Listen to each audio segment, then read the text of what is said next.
High বন্ধুরা, আমি তিথিকথা থেকে তিথি। সূর্যমামা তার দিন দিন তাপমাত্রার ডিগ্রি এতটাই বাড়িয়ে চলেছে যে খাবার খাবো কি? গরমে শুধু জল খেয়েই পেট ভর্তি হয়ে যাচ্ছে।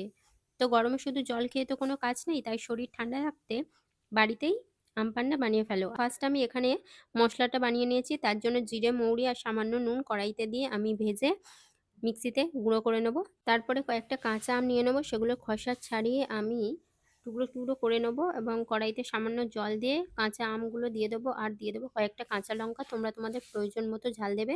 সেদ্ধ হয়ে গেলে আমি একটা ছাঁকনির সাহায্যে সমস্ত পাল্প আলাদা করে নেব এবং আরেকটা কড়াইয়ে আমি ওই সমস্ত পাল্প দিয়ে দেবো আর পরিমাণ মতো দিয়ে দেবো চিনি আর লবণ।